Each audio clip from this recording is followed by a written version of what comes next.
Selamat pagi Peter, saat ini saya sudah bersama Koordinator Lapangan dari Basarnas Jawa Tengah, Bapak Nyoto Purwanto. Selamat pagi Pak Nyoto. Pagi Mas Indah. Iya Pak Nyoto, ini terkait dengan pencarian ya kan.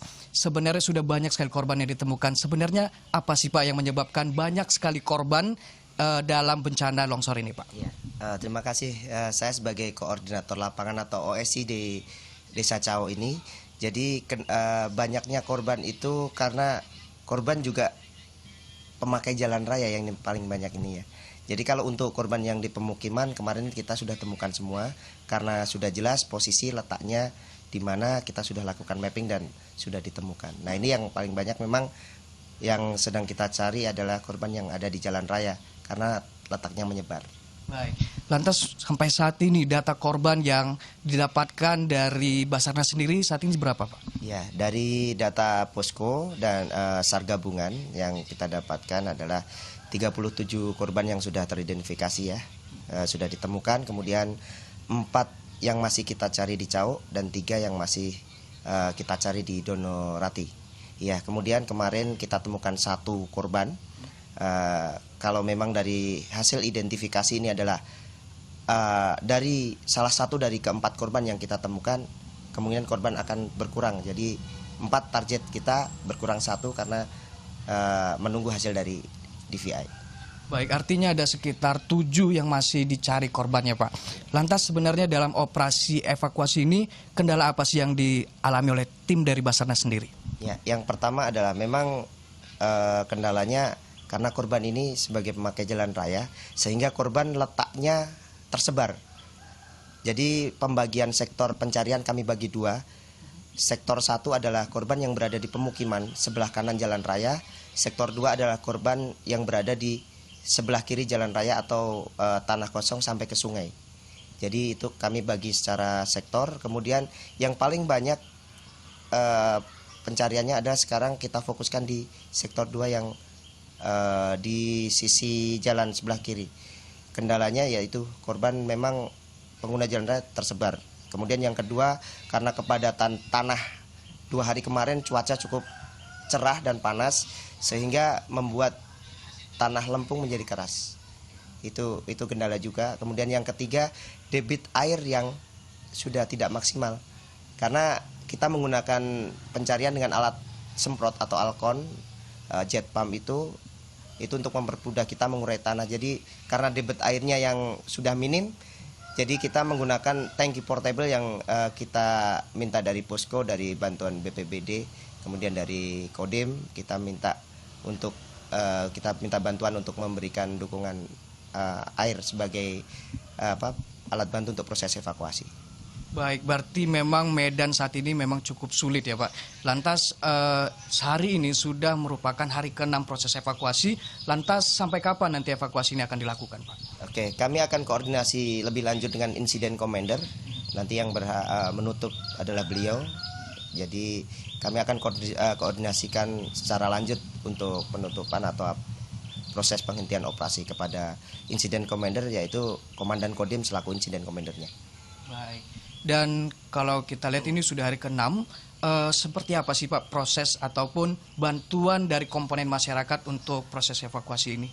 Ya, jadi bantuan dari komponen masyarakat baik dari instansi pemerintah maupun dari relawan dan beberapa lembaga. Jadi kami dari SAR gabungan yang didukung oleh TNI, Polri, kemudian dari relawan, Basarnas.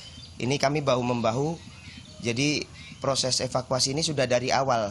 Bantuan itu semua datang ke kita, baik membantu secara tenaga, peralatan, maupun material untuk proses evakuasi pencarian. Contohnya sekarang sudah ada eskavator yang bekerja untuk mempermudah kita melakukan pencarian. Jadi itu yang sudah sangat membantu sekali dari bantuan masyarakat.